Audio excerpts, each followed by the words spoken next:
दोस्तों आप देख रहे हैं माध्यमिक परीक्षा 2024 एग्जाम के लिए 20 मार्च को जो आपका पेपर होगा वो है आपका विज्ञान का।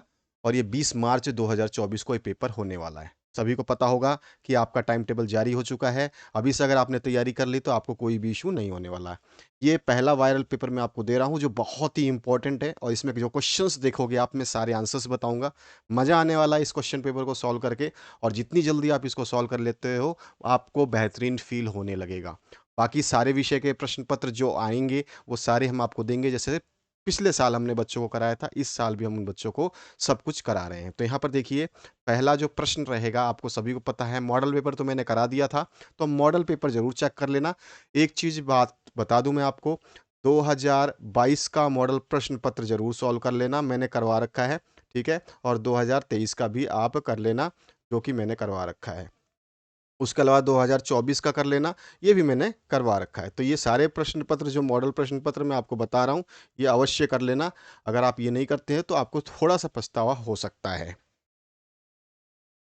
अब कई बच्चे तो सोच रहे होंगे 2022 का कौन सा मॉडल पेपर है भाई जिसको हमें करना चाहिए, और 2023 का कौन सा मॉडल पेपर है जो हमें करना है। 2024 के भी बच्चों ने कर लिए होंगे, लेकिन कुछ बच्चों को डाउट होगा कि 2024 का कौन सा मॉडल पेपर है जो हमें करना है। तो देखिए, मैं आपको बता देता हूँ, ये जो मॉडल पेपर है इनको कर लेना। ये रहा आपका राजस्थान बोर्ड का मॉडल पेपर 2022 का। ठीक है, ये विज्ञान विषय का है। इसी तरह से दूसरे विषय के भी उपलब्ध हैं, तो उसको जरूर कर लेना। ये 2022 का जो आप देख रहे हो इसको जरूर करना है। इसके बाद 2023 का भी करना है आपको। ठीक है, ये रहा 2023 का। ठीक है, ये इंग्लिश और हिंदी में मिल जाएगा आपको। 2022 का भी मैंने हिंदी और इंग्लिश मीडियम के लिए दोनों के लिए बना रखा है, और ये 2023 का भी हिंदी और इंग्लिश दोनों मीडियम के लिए बना रखा है। और 2024 का आप अधिकतर बच्चे देख चुके होंगे, अगर नहीं देखा है तो इसको देख लेना। तो आप ये जो 3 पेपर हैं इसको तो अभी से पढ़ना रटना शुरू कर दो। अगर आपने ये पढ़ लिया तो समझ लो कि आपका कल्याण हो गया, आपको टेंशन लेने की ज़रूरत नहीं है। और बाकी बचा जो वायरल पेपर मैं आपको दे रहा हूँ इसको तो समय से पहले पढ़ लेना। हो सकता है कि ये वायरल पेपर जो है आपको बाद में देखने को ही ना मिले। तो ये थोड़ी सी समस्या है, ये चीज़ आपको थोड़ा सा समझना है। और जो पेपर्स डाले जा रहे हैं उनको ज़्यादा से ज़्यादा आप अपने दोस्तों के साथ में शेयर करके आपस में पढ़ाई शुरू कर दें। यहाँ पर जो खंड अ है, यहाँ पूछा जाएगा आपसे बहुविकल्पीय प्रश्नों की श्रृंखला रहेगी यहाँ पर। तो इस प्रश्नों की श्रृंखला में जो पहला प्रश्न बनता है वो बहुविकल्पीय रहेगा। तो पहला प्रश्न यहाँ पूछा गया है, क्या है ये? आमश्य में स्रावित अम्ल का नाम है। तो हमारे आमश्य में जो अम्ल स्रावित होता है उस अम्ल का नाम पूछ रहे हैं। तो हमारे आमश्य के अंदर जो है स्रावित अम्ल होता है वो होता है हाइड्रोक्लोरिक अम्ल। ठीक है, जिसको HCl भी बोला जाता है। तो यहाँ पे थर्ड ऑप्शन जो है ये करेक्ट हो जाएगा। ठीक है, अगला जो प्रश्न है उसकी बात करें। यहाँ पूछा गया है, दो तंत्रिकाओं के मध्य खाली स्थान कहलाता है। दो तंत्रिकाओं के मध्य हमारी जो तंत्रिका होती है आपने देखा होगा। ठीक है, जो कि आपने देखा होगा सिनेप्स जिसको हम बोलते हैं। ठीक है, इस तरह कभी कभी तंत्रिका कोशिका का चित्र भी आपसे पूछ लेता है। आपने बनाया तो होगा न्यूरॉन, जिसको न्यूरॉन बोलते हैं हम अंग्रेजी में। तो इस तरह का दूमिका वगैरह सब होती है, आपने देखा होगा। तंत्रिका समझ में आ गया होगा इस तरह से। ये तंत्रिका हो गई आपकी। ठीक है, और यहाँ पर जो है इसके पीछे पूंछ लगे रहते हैं।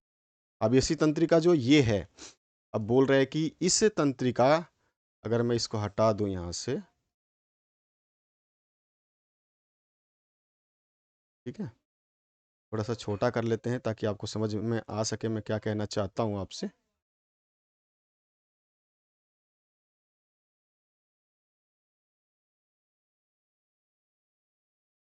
तो ये आपका जो तंत्रिका है,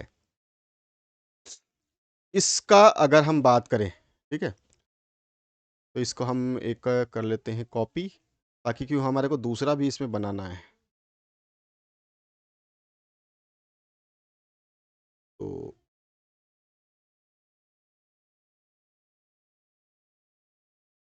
चलिए, अब जैसे कि ये हो गया आपका। अब इसमें क्या है कि ये तंत्रिका जो है, इस तंत्रिका के पीछे एक और तंत्रिका बनी होती है, इसी तरह की तंत्रिका रहती है। ठीक है, ऐसे करके फिर ये जुड़ा रहता है इससे दूमिका से, इस तरह से करके इसके पीछे पूंछ। ठीक है, तो इनके बीच में जो ये दूरी है, बीच में जो गैप है, इसकी बात कर रहा है कि ये भैया गैप जो है, अगर हम बात कर लें, बोला कि ये जो गैप है, इन दोनों के बीच का ये गैप, इसको क्या कहते हैं? तो इसको हम क्या कहते हैं? सिनेप्स कहते हैं, ठीक है? बस यही समझाने की कोशिश कर रहा था मैं आपको। ये सेकंड वाला ऑप्शन जो है करेक्ट हो जाएगा। आगे बढ़ते हैं अगले प्रश्न की तरफ। यहाँ पे जो अगला प्रश्न पूछा गया आपसे, निम्न में से पादप वृद्धि निरोधक हार्मोन है, तो पादप की वृद्धि को रोकता है वो हार्मोन कौन सा है? तो वो होता है हार्मोन हमारा एब्सिसिक अम्ल, ठीक है? तो यहाँ पर जो है थर्ड ऑप्शन करेक्ट हो जाएगा। अभी तो आपको आइडिया लगा लेना है कि भैया मेरा आंसर ये, मैंने तो सोचा है मन में कि ये आंसर है, इसका थर्ड आंसर होना चाहिए या फोर्थ आंसर होना चाहिए। पहले आप खुद सोचो कि आंसर कौन सा होना चाहिए, ठीक है? इसके बाद जो यहाँ से पूछा गया आपसे, एक संकरण में जीन प्रारूप होता है। आपको मॉडल पेपर में भी करवाया हुआ है मैंने, आपको पता होगा। एक संकर में क्या होता है? 1:2:1। तो यहाँ पर सेकंड वाला ऑप्शन जो है करेक्ट हो जाएगा, ठीक है? इसके बाद आते हैं हम पांचवें प्रश्न पे। पांचवा प्रश्न जो पूछा जा रहा है सॉरी, ये रहा पांचवा प्रश्न। आपतन कोण का मान सदैव होता है। आपतन कोण का मान कैसा होता है? तो आप सभी को पता है, परावर्तन कोण के समान होता है। आपतन कोण कैसा होगा? परावर्तन कोण के समान होगा। तो यहाँ पे दूसरा ऑप्शन जो हमारा करेक्ट हो जाएगा। इसके बाद आते हैं हम नेक्स्ट क्वेश्चन पे, जिसमें पूछा गया आपसे, मानव नेत्र का कौन सा भाग नेत्र को रंग प्रदान करता है? ठीक है, मानव देखते हो कि आप किसी किसी की आंखें जो है भूरी होती हैं, किसी काली होती हैं, किसी की नीली होती हैं, तो इस टाइप की आपने आंखें देखी होंगी। तो मानव नेत्र का कौन सा वो भाग है जो उसको रंग प्रदान करता है? तो हमारा आंसर हो जाएगा परितारिका जो है वो मानव नेत्र को रंग प्रदान करता है। तो यहाँ पे सेकंड ऑप्शन जो है करेक्ट हो जाएगा। अब इसके बाद अगला जो क्वेश्चन है इसकी बात करें, तो यहाँ पूछा गया, यदि किसी परिपथ में 5 सेकंड में 2 कूलाम आवेश प्रवाहित होता है तो परिपथ में बहने वाली धारा का मान होगा। यहाँ न्यूमेरिकल है ये आपका, फॉर्मूला आपको अच्छी तरह से याद होगा। तो हमारे को धारा का मान निकालना है। तो आई का मान जो होता है, आई जिसको हम धारा बोलते हैं, ठीक है, करंट बोलते हैं, तो आई जो है आपका करंट हो गया। आई का मान जो होता है वो क्या होता है? चार्ज जो होता है, जिसको हम आवेश बोलते हैं, ठीक है, ये आवेश जो दे रखा है इसकी बात करते हैं। इसको क्यू से हम दर्शाते हैं, आवेश को क्यू से दर्शाते हैं। और ये टाइम जो है सेकंड दिया गया है, इसको हम टी से दर्शाते हैं, ठीक है। तो आवेश बटे में समय होता है, ठीक है। ये धारा का मान होता है। अब हमारे से पूछा क्या इसने? धारा। धारा को मैंने क्या बताया कि ये आई से दर्शाते हैं हम इसको। तो ये फॉर्मूला हो गया हमारे पास। अब यहाँ पे हमें क्यू का मान दिया गया है 2, तो 2 रख दीजिए, ठीक है। बटे में क्या है? टी, टी कितना सेकंड है? 5 सेकंड, बटे में 5 कर दीजिए। आप इसको डिवाइड करेंगे तो ये आ जाएगा 0.4 एम्पियर, है ना। यहाँ पे कौन सा ऑप्शन सही हो जाएगा? आपका थर्ड वाला ऑप्शन करेक्ट हो जाता है। प्रतिरोधकता का मात्रक होता है, प्रतिरोधकता, प्रतिरोध का नहीं पूछ रहा है, ध्यान रखना है। प्रतिरोधकता, रजिस्टिविटी बोलते हैं हम इसको। तो प्रतिरोधकता का मात्रक जो होता है वो क्या होता है? ओम इंटू मीटर होता है। यहाँ पे ओम इंटू मीटर जो है सेकंड ऑप्शन करेक्ट हो जाएगा। या तो कभी कभी ऐसे भी लिखा रहेगा कि ओम मीटर, इस तरह से भी लिखा रहेगा ये। इसके बाद जो नेक्स्ट है, आपको अभिक्रिया दी गई है यहाँ पर, COO प्लस में H2, और यहाँ पे तापन है, फिर ये Cu कॉपर अलग हो जा रहा है, और यहाँ पर जो है H2O जल बन जा रहा है। में अपचायक पदार्थ कौन सा है? इसमें से अपचायक पदार्थ कौन सा है आपको ये बताना है। तो आप देख रहे हो अपचयित कौन हो रहा है? तो हाइड्रोजन जो है, देखो इसमें ऑक्सीजन का गेन हो रहा है, तो अपचयित कौन हो रहा है? यहाँ पर अपचायक पदार्थ कौन सा है? हाइड्रोजन जो है ये अपचायक है। तो यहाँ पे फोर्थ नंबर ऑप्शन जो है हमारा करेक्ट हो जाएगा, ठीक है।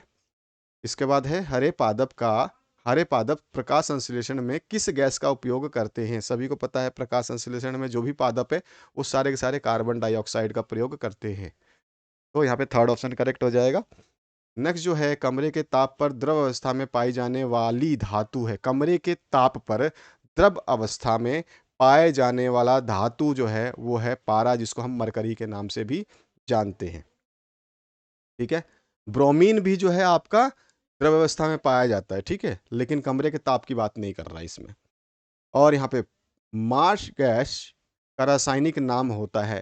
तो मार्श गैस को जो हम रासायनिक नाम किस नाम से बोलते हैं? हम इसको मेथेन के नाम से जानते हैं, ठीक है। तो यहाँ पे सेकंड वाला ऑप्शन करेक्ट हो जाएगा। जठर रस की प्रकृति होती है। जठर रस जो है, जिसको हम क्या कहते हैं, HCl जो होती है वो जठर रस है हमारा। तो जठर रस जो है उसकी प्रकृति कैसी होती है? तो HCl कैसा होता है? अम्लीय होता है, ठीक है। तो अम्लीय जो है यहाँ पे फर्स्ट वाला ऑप्शन करेक्ट हो जाएगा आपका। इसके बाद जो नेक्स्ट क्वेश्चन है उसकी बात करते हैं। यहाँ पूछा गया है मानव में भ्रूण का रोपण मादा जनन तंत्र के किस अंग से होता है? मानव में भ्रूण का रोपण मादा जनन तंत्र के किस अंग से होता है? तो आपका आंसर क्या हो जाएगा यहाँ पे सही सही, वो होता है गर्भाशय से, ठीक है ना? इसके बाद जो नेक्स्ट क्वेश्चन है इसमें पूछा क्या गया है विद्युत चुंबक बनाने के लिए किस पदार्थ का उपयोग किया जाता है? तो विद्युत चुंबक बनाने के लिए हमेशा जो है सॉफ्ट आयरन जिसको नर्म लोहा कहते हैं उसका प्रयोग किया जाता है। सेकंड ऑप्शन करेक्ट हो जाएगा। अब आते हैं हम रिक्त स्थानों की पूर्ति करेंगे यहाँ पे, ठीक है? आ जाइए। सबसे पहला, लार में पाया जाने वाला एंजाइम खालिस्तान होता है, बताइए कौन सा होता है? आपने बिल्कुल सही सोचा, उसका नाम होता है टाइलिन, ठीक है? तो यहाँ पे हमारा आंसर हो जाएगा इसमें टाइलिन, टाइलीन, ठीक है?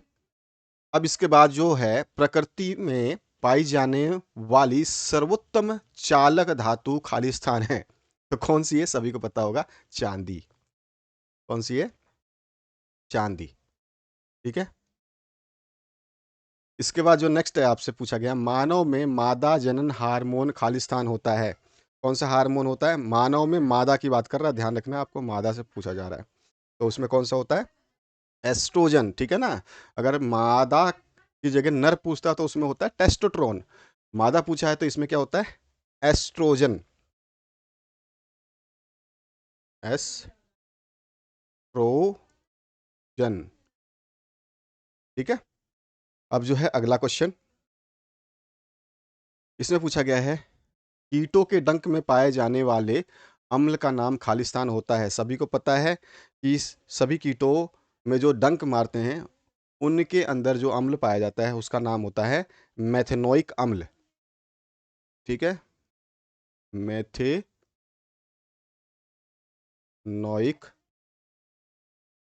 अम्ल। अब अगला जो प्रश्न है उसकी बात करते हैं।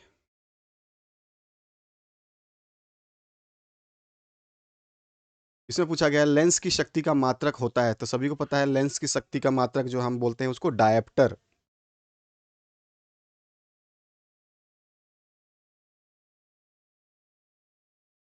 ठीक है? डायप्टर। अगला जो है अमीटर को सदैव परिपथ के खालिस्तान क्रम में संयोजित किया जाता है, तो अमीटर हमेशा परिपथ में जो है श्रेणी क्रम में संयोजित किया जाता है, ठीक है? श्रेणी, बस तो क्रम तो आगे लिखा ही है तो हमारे को तो जरूरत ही नहीं बताने का। आगे जो है अमीबा में भोजन का अंतर ग्रहण खालिस्तान द्वारा होता है, तो सभी को पता है पदार्थ द्वारा होता है, ठीक है ना? आदाब द्वारा होता है।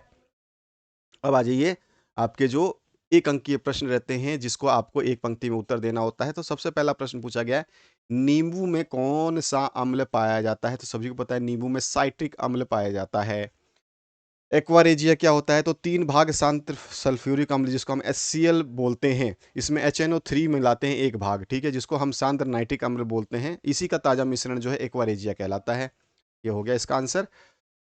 यहाँ पे आयनिक यौगिकों के गलनांक तथा क्वथनांक उच्च क्यों होते हैं? तो इनके अंदर जो है आयनिक आकर्षण जो है बहुत ही मजबूत होता है। अंतर आयनिक आकर्षण जो है बहुत ही ज़्यादा मजबूत होता है, यानी कि आकर्षण बल बहुत ही बड़ा या बहुत ही तेज पाया जाता है, जिसको तोड़ने के लिए अधिक ऊर्जा की आवश्यकता होती है। इसलिए आयनिक यौगिकों के गलनांक और क्वथनांक दोनों ही उच्च होते हैं। प्रयोगशाला में संश्लेषित प्रथम कार्बनिक यौगिक का नाम लिखिए, तो क्या होता है? वो है हमारा यूरिया, सभी को पता होगा, तो हमारा आंसर हो जाएगा यूरिया, ठीक है? अब यहाँ पे पूछा गया है रसायनुवर्तन गति का एक उदाहरण दीजिए, तो पराग नलिका का बीजांड की ओर बढ़ना जो है रसायनुवर्तन का एक उदाहरण है। इसके बाद है राइजोपस में जनन किस विधि द्वारा होता है? तो बीजाणु समासंग द्वारा, ठीक है? ध्यान रखना है आपको, क्वेश्चंस को अच्छे तरीके से याद करना, तैयार करना है आपको। अच्छा, वक्रता त्रिज्या और फोकस दूरी में क्या संबंध होता है? तो हम कहते हैं वक्रता त्रिज्या जो होती है वो 2f के बराबर होती है, या फिर हम इसको इस तरह से भी लिख सकते हैं कि f बराबर जो है वो r/2 होता है, ठीक है, ये दोनों ही आंसर आपका कोई भी लिखोगे सही होगा। स्नेल का नियम क्या कहता है? तो प्रकाश के किसी निश्चित रंग तथा निश्चित माध्यम के युग्म के लिए आपतन कोण की जया यानी कि साइन आई का तथा अपवर्तन कोण की जया यानी कि साइन आर का अनुपात स्थिर होता है, यानी कि साइन आई अपॉन में sine r equals to constant, यानी कि हम बोल देंगे कि साइन आई बटे में साइन आर बराबर स्थिरांक होता है, इसको हम कांस्टेंट भी बोलते हैं। चुंबकीय क्षेत्र रेखाएं एक दूसरे को प्रतिच्छेद क्यों नहीं करती हैं? तो जब भी चुंबकीय क्षेत्र रेखाएं एक दूसरे को प्रतिच्छेद करेंगी तो वहां पर जो है दो दिशाएं इंगित हो जाएंगी, जो कि संभव नहीं है। इसलिए जो है द्विसूचक पर जो है ये दो दिशाएं नहीं दिखा सकती हैं, इसलिए जो है एक ही दिशा की ओर संकेत करने के लिए जो है चुंबकीय क्षेत्र रेखाएं एक दूसरे को प्रतिच्छेद नहीं करती हैं। आप ये भी लिख सकते हैं और जो मैंने बोला वो भी लिख सकते हैं। ओजोन अपक्षय का मुख्य कारक जो है वो CFC क्लोरोफ्लोरोकार्बन है। ठीक है, ओजोन का अपक्षय जो हो रहा है ना, ओजोन परत खराब हो रही है, तो उसका सबसे बड़ा कारण जो है CFC है। आगे जो है आपका 4 से 15 तक के क्वेश्चंस वो 50 शब्दों के हैं। उभयधर्मी ऑक्साइड किसे कहते हैं? इसके दो उदाहरण लिखने हैं। तो यहाँ पर देखिए, ऐसे धातु ऑक्साइड जो अम्ल तथा क्षार दोनों के साथ क्रिया कर लेते हैं, अर्थात जो क्षारीय और अम्लीय दोनों प्रकार के व्यवहार प्रकट करते हैं, उसको उभयधर्मी ऑक्साइड कहते हैं। ठीक है, जैसे कि एल्युमिनियम ऑक्साइड Al2O2 और जिंक ऑक्साइड जो है आपका ZnO, ये सारे के सारे क्या है आपके उभयधर्मी ऑक्साइड है। इनकी प्रकृति जो है वो अम्लीय भी होती है और क्षारीय भी होती है। ठीक है, तो दोनों ही ये प्रकट करते हैं। संक्षारण किसे कहते हैं? संक्षारण से बचाव के उपाय लिखिए, आप सभी को पता है। संक्षारण किसे कहते हैं? हम संक्षारण है धातु की सतह पर वायु, नमी और रसायनों के प्रभाव से धीरे धीरे उसका नष्ट होना जो है संसारण संक्षारण कहलाता है। उपाय क्या कर सकते हैं? हम पेंट लगा सकते हैं, उस पर तेल लगा सकते हैं, ताकि जो भी हवा लगे वो डायरेक्ट ना लगे, पहले पेंट पे लगे। ठीक है, पेंट उसको हवा को रोक दे या नमी को रोक दे या पानी को रोक दे। ठीक है, ग्रीस लगा सकते हैं, यदि लेपन कर सकते हैं, जैसे कि आप बोल सकते हो कि क्रोमियम लेपन होता है, जो आजकल आप देखते हो कि हमारे जो ट्यूबलेस रिम आती है उसके ऊपर देखोगे आप एक परत चढ़ी रहती है, उस पर जंग नहीं लगता जल्दी से। तो ये सारे के सारे उस तरह के लेप होते हैं जो उनको बचाते हैं, क्योंकि हमारी गाड़ियां जो है हमेशा पानी में ही ट्रैवल करती है, मिट्टी में, धूल में, पानी में, तो उसमें नमी से बचाते हैं उसको। ठीक है, एडोनीकरण भी कर सकते हैं उसका, वो जंग लगने से बचा देता है आपको। संतप्त और असंतृप्त हाइड्रोकार्बन में दो अंतर आप बता सकते हैं। संतृप्त हाइड्रोकार्बन जो है उसको क्या कहते हैं? जिसमें जिनके संरचना सूत्र में केवल एक एकल बंध उपस्थित हो, संतृप्त हाइड्रोकार्बन कहलाते हैं। इसका एग्जाम्पल दे देंगे हम। ठीक है, जैसे एल्केन, तो यहाँ पर ये हमने एक ये दिया और एक ये दिया, तो दो हमने यहाँ पे बता दिए। इस तरह से दूसरा ही बता देंगे। असंतृप्त हाइड्रोकार्बन क्या होते हैं? ऐसे हाइड्रोकार्बन जिनके संरचना सूत्र कम से कम एक द्विबंध या त्रिबंध उपस्थित हो। द्विबंध या त्रिबंध इसमें एकल बंध होता है। ठीक है, ध्यान रखना, इसमें बात कर रहे हैं हम, इसमें एकल बंध होता है। और यहाँ पर जो है आपका जो है द्विबंध होगा या फिर त्रिबंध होगा, तो वो असंतृप्त हाइड्रोकार्बन कहलाएंगे। इसका एग्जाम्पल हम बता सकते हैं। तो इस तरह से दो अंतर हो जाते हैं। अब आपका एस्टीकरण किसे कहते हैं? रासायनिक समीकरण लिख करके बताना है। जब एसिटिक अम्ल की अभिक्रिया किसी अम्ल उत्प्रेरक उस की उपस्थिति में एथनॉल के साथ करवाई जाती है तो एस्टर व जल बनते हैं। इसी अभिक्रिया को एस्टीकरण अभिक्रिया कहते हैं। बहुत ही इंपॉर्टेंट क्वेश्चन है। और जो है इसका आपको जो है ये वाला रासायनिक समीकरण देखो लिखना है आपको। ठीक है, इसमें आपका CH3 और COH ये कंप्लीट रहता है एज इट इज़। ठीक है, अब इसमें से क्या होता है कि यहाँ पर जो है ये H टूटता है। ठीक है, ये H टूटता है और H टूट करके जो है अलग चला जाता है, जो कि पानी बनाने का काम करता है। ठीक है, यहाँ से भी एक H चला जाता है, ये दोनों दोनों H यहाँ से चले जाते हैं और ये पानी बना देते हैं। बाकी बचे हुए जो H हैं और जो बचा हुआ C2H5 है ये वाला, ये सारा का सारा इससे जुड़ जाता है। ठीक है, ये रहा। तो ये हो गया आपका आंसर। ठीक है, अब आते हैं, हम बात करते हैं नेक्स्ट क्वेश्चन की तरफ।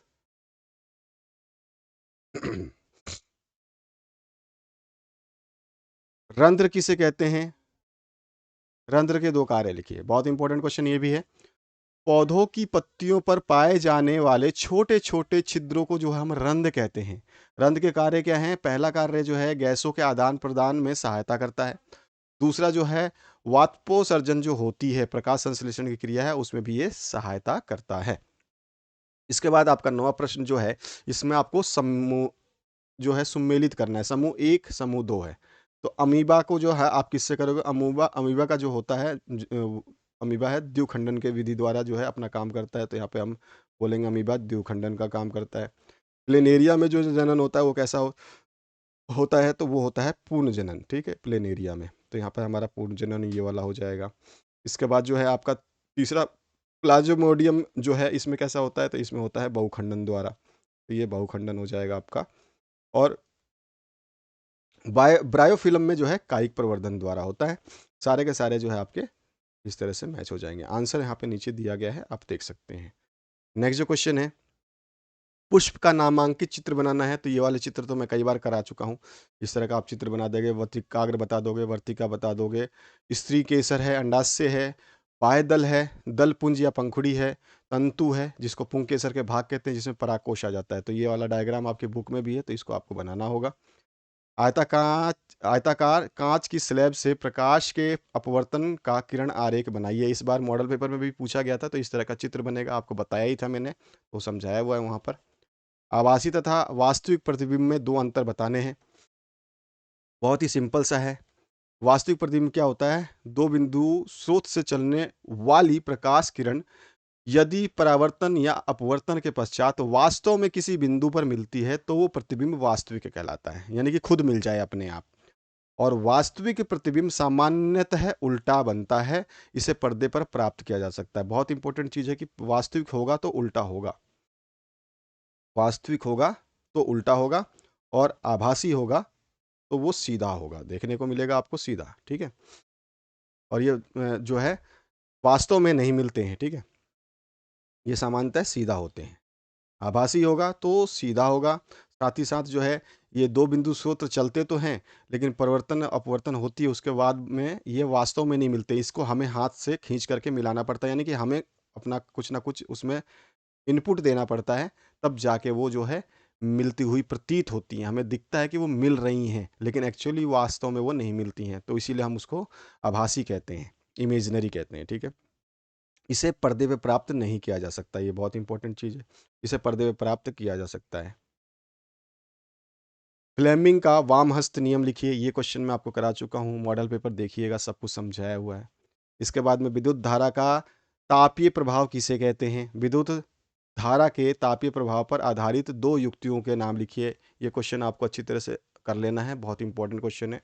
जब किसी प्रतिरोध तार से विद्युत धारा प्रवाहित की जाती है, तो जूल के नियम अनुसार, जो कि H बराबर आपका आई स्क्वायर आर टी होता है, ठीक है, ऊष्मा उत्पन्न होती है। हीट जो है वो कितना होता है? आई स्क्वायर आर टी, जिससे प्रतिरोध तार गर्म हो जाता है और ऊष्मा देने लगता है। इसे विद्युत धारा का तापीय प्रभाव कहते हैं, जिससे हमारा हीटर काम करता है, गीजर काम करता है, और हीटिंग रोड जो काम करते हैं, सारे के सारे विद्युत धारा के तापीय प्रभाव पर आधारित मुख्य युक्तियां कौन कौन सी अभी मैंने बताया, वो सारे के सारे ये रहे। आगे जो है जैव निम्नीकरणीय और अजैव निम्नीकरणीय अपशिष्ट में क्या अंतर है?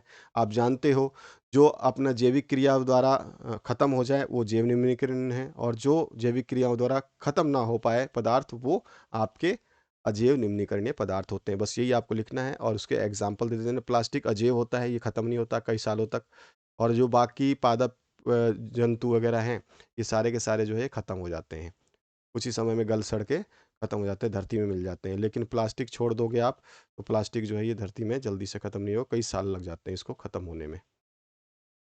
विस्थापन अभिक्रिया किसे कहते हैं? यहाँ पे खंड स शुरू होता है आपका, तो उदाहरण सहित आपको समझाना है।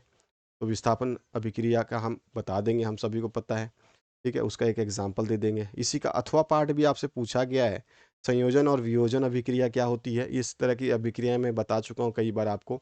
ऊष्मा शोषी और ऊष्मा क्षेपी अभिक्रिया क्या है? तो दोनों में से कोई एक ही करना है आपको, या तो ऊपर वाला ये कर दे, ठीक है, या फिर आप जो है नीचे वाला कर दें। तो यहाँ पर ये दोनों अभिक्रियाएं मैंने बता रखी हैं यहाँ पर, इसको आप कर लोगे। अब जो नेक्स्ट क्वेश्चन है उसकी बात करते हैं। यहाँ पर है अग्नाशय ग्रंथि से स्रावित हार्मोन का नाम एवं कार्य लिखना है। अग्नाशय ग्रंथि से कौन सा हार्मोन स्रावित होता है? तो उसका नाम है हमारा इंसुलिन, ठीक है। और उसके कार्य क्या है? तो ये जो है ग्लूकोज की मात्रा को नियमित करता है या नियमित करता है, ठीक है। जिसमें अगर इसका स्त्राव जो है कम होना शुरू हो जाएगा, तो डायबिटीज़ हो जाता है। फिर हम इसको आर्टिफिशियल रूप से बढ़ाते हैं इंजेक्शन के थ्रू अलग से, ठीक है। तो बाकी सब चीज़ें इसमें लिखना चाहो तो लिख सकते हो, बाकी मैंने यहाँ पे जो लिखा है यही बहुत है। मानव में संकटकालीन हार्मोन का नाम एवं कार्य लिखिए। तो एड्रिनल हार्मोन जो है ये संकटकालीन हार्मोन होता है, ठीक है? सबसे ज़्यादा प्रभाव इसका पड़ता है हृदय पे। अथवा में है आपका फिर से ऑप्शन, अगर आप चाहें तो ये वाला कर सकते हैं। प्रतिवर्ती क्रिया किसे कहते हैं, उदाहरण लिखिए और किन्हीं दो पादप हार्मोनों के नाम लिखिए और कार्य लिखिए। ये भी मैंने क्वेश्चन करवाए हुए हैं आपको। प्रतिवर्ती क्रिया किसे कहते हैं, बहुत ही इंपॉर्टेंट क्वेश्चन है, ध्यान रखना। मोस्ट आईपी में आईएमपी में डाल लेना आप इसको। बाकी सारे आईएमपी हैं ये पूरा क्वेश्चन पेपर आप ढंग से पढ़ लेना। संवेदी अंगों द्वारा ग्रहण किए गए उद्दीपनों को संवेदी तंत्रिकाओं द्वारा मेरुरज्जु तक लेकर जाना या ले जाकर तुरंत ही उसका प्रत्युत्तर चालक तंत्रिकाओं द्वारा पेशियों, ऊतकों या अंगों में लाकर उसको उत्तेजित करने की क्रिया को प्रतिवर्ती क्रिया कहते हैं। जैसे कि हम कोई भी काम करते हैं, स्वादिष्ट भोजन देखने पर मुंह में जैसे लार आ जाता है, ठीक है? कोई चीज़, ऐसी चीज़ देखेंगे आप, जो चटपटा देखो, आइटम देखो, तो अपने आप मुंह में लार आ जाता है, ठीक है? तो वो भी आपका क्या है, प्रतिवर्ती क्रिया है। अब दूसरा जो क्वेश्चन है इसी में पूछा गया है, पादप हार्मोन के नाम और कार्य बताना है। ऑक्सिन हार्मोन है, ये पादप हार्मोन है, और जिबरेलिन हार्मोन है, ये भी आपका पादप हार्मोन है। तो इन दोनों के हमने नाम लिख दिए और इसके दोनों के कार्य लिख दिए। लिंग निर्धारण की क्रियाविधि मॉडल पेपर में मैं कई बार समझा चुका हूँ, हर बार ये क्वेश्चन पूछा जाता है, इस बार बिल्कुल आपको ध्यान से पढ़ लेना है। इस तरह का चित्र बनाना है आप, जब 2022 का, 2023 का और 2024 का जो ये मॉडल पेपर देखोगे, जो मैंने अभी थोड़ा सा पहले दिखाया था, ये 2022 का है, ये 2023 का है मॉडल पेपर, और ये 2024 का है। ये सारे के सारे सॉल्यूशन उपलब्ध है, प्लेलिस्ट डिस्क्रिप्शन में दे रखा है मैंने, ठीक है? अगर आप ये देख लेते हो तो आपको बिल्कुल आप निश्चिंत हो जाओगे कि इस तरह के क्वेश्चन ही पढ़ने हैं, हमें तो कुछ ज़्यादा पढ़ना ही नहीं था। तो ये चीज़ आपको ध्यान रखनी है। वहाँ पे मैंने ये सारा का सारा डिटेल में बताया हुआ है, तो समय बर्बाद ना करते हुए हम आगे बढ़ जाते हैं। कैसे निर्धारण होता है, ये सारा चीज़ मैंने वहाँ पे डिस्क्राइब किया हुआ है चित्र के माध्यम से। इसमें अथवा पार्ट जो है, प्रभाविता का नियम किसे कहते हैं, आरेख द्वारा आपको समझा देना है, ठीक है?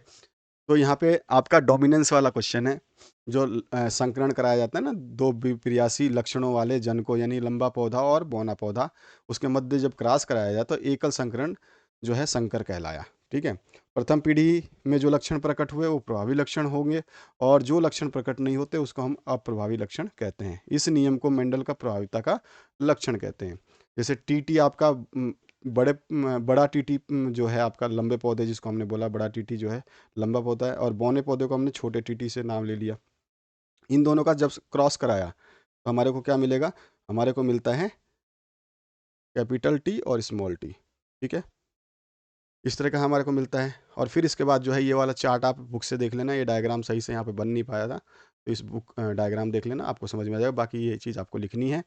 इसके बाद जो है, समंजन क्षमता किसे कहते हैं, दूरदृष्टि यानी कि दीर्घ दृष्टि दोष क्या है, इसके निवारण हेतु किस लेंस का उपयोग किया जाता है, ये क्वेश्चन भी मैंने मॉडल पेपर में आपको करवा रखा है। समंजन क्षमता क्या कहते हैं, कि वह क्षमता जिसके कारण हम अपनी फोकस दूरी को समायोजित करते हैं, यानी कि दूर की रखी वस्तु या पास की रखी हुई वस्तु को देखने में हम अपनी आंखों के लेंस जो हमारी संयोजित होती है, उसी को समंजन क्षमता कहते हैं। और यहाँ पे बोल रहा है कि दूरदृष्टि दोष क्या होती है, तो दूरदृष्टि में जो वस्तु होती है ना, व्यक्ति को दूर की वस्तुएं तो स्पष्ट दिखाई देती हैं। दूरदृष्टि दोष का मतलब ये नहीं कि दूर की वस्तुएं नहीं दिखाई देती, दूर की वस्तुएं दिखाई देगी, लेकिन पास की वस्तुएं जो हैं वो स्पष्ट नहीं दिखाई देंगी। इसमें उत्तल लेंस का प्रयोग किया जाता है निवारण के लिए। वर्ण विक्षेपण किसे कहते हैं, और स्वच्छ आकाश का रंग नीला क्यों दिखाई देता है, ये दोनों क्वेश्चंस बहुत इंपॉर्टेंट है, ध्यान रखना है। और ये दोनों करवा चुका हूँ मैं मॉडल पेपर में। पहला क्वेश्चन का आंसर आप ये देख लीजिए, और दूसरे क्वेश्चन का आंसर ये है। बहुत ही सिंपल सिंपल वर्ड में लिखे गए आंसर। 20वां जो प्रश्न है, किन्हीं दो कृत्रिम सूचकों के नाम लिखने हैं। कौन कौन से हैं, मिथाइल ऑरेंज और फेनोप्थलीन जो है कृत्रिम सूचक के नाम से जाने जाते हैं। क्या होता है जब धातु कार्बोनेट अम्ल के साथ अभिक्रिया करते हैं, तो अभिक्रिया का संतुलित समीकरण भी बताना है। तो इसमें जो है हमारे को कार्बन डाइऑक्साइड मिलेगा, साथ ही साथ जल मिलेगा, तो ये रहा वो अभिक्रिया का समीकरण, और ये आपका पहले का उत्तर। इसके बाद जो है, अथवा पार्ट भी पूछा गया है। धातु ऑक्साइड की प्रकृति कैसी होती है, तो इसकी क्षारीय प्रकृति होती है।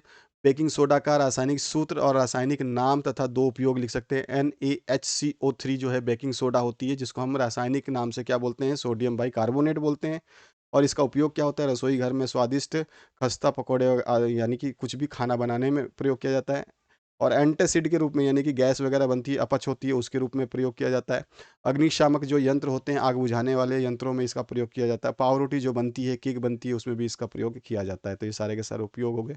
उत्सर्जन किसे कहते हैं? और मूत्र निर्माण की क्रिया विधि के चरणों को समझाना है। तो उत्सर्जन क्या होती है?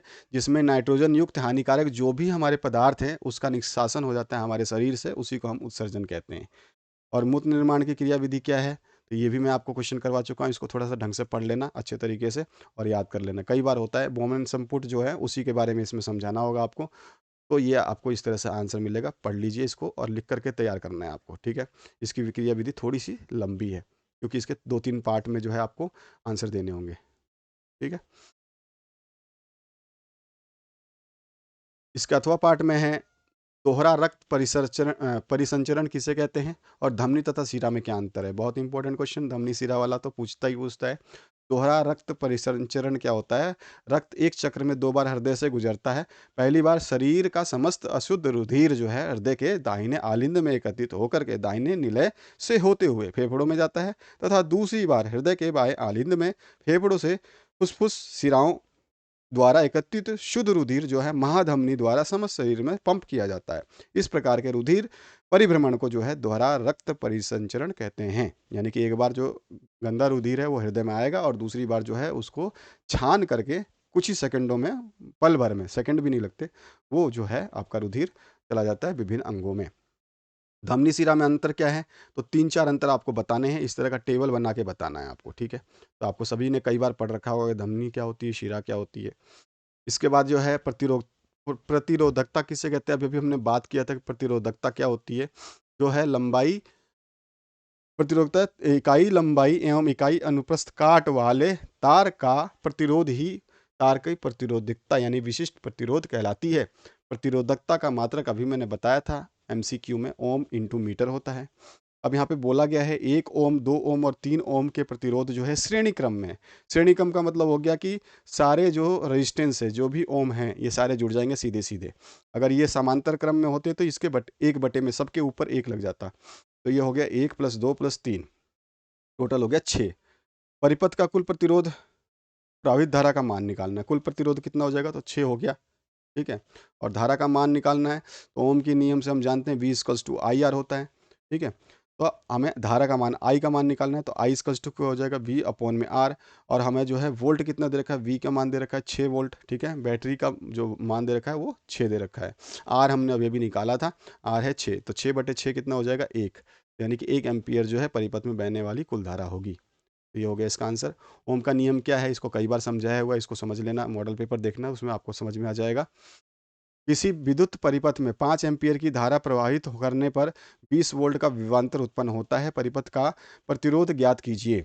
ओम का नियम तो मैंने यहाँ पे समझा रखा है, बाकी और डिटेल में समझना चाहें तो मैंने और अलग से समझा रखा है। 2-3 तरह से मैं क्वेश्चंस को समझाता हूँ, हर मॉडल पेपर में कुछ विशिष्ट करने का प्रयास रहता है, ताकि जो आपको समझ में आ जाए वो आप समझ पाएँ। अब यहाँ पे जो है दूसरे क्वेश्चन में पूछा है किसी विद्युत परिपथ में 5 एम्पीयर की धारा, यानी कि आई का मान दे रखा है और वी का मान दे रखा है, ठीक है। परिपथ का प्रतिरोध यानी कि आर निकालना है हमें, ठीक है। तो ओम का नियम क्या, तो V = IR होता है। हमारे को आर निकालना है, तो आर = क्या हो जाएगा? यहाँ पे आर छोड़ दोगे तो V बटे में आई हो जाएगा, तो V बटे में आई। V हमारे को 20 दे रखा है, आई का मान 5 दे रखा है, तो आर का मान हो गया 4 ओम। प्रतिरोध जो है टोटल कितना हो गया? 4 ओम। तो ये हमारे पास इसका आंसर हो गया।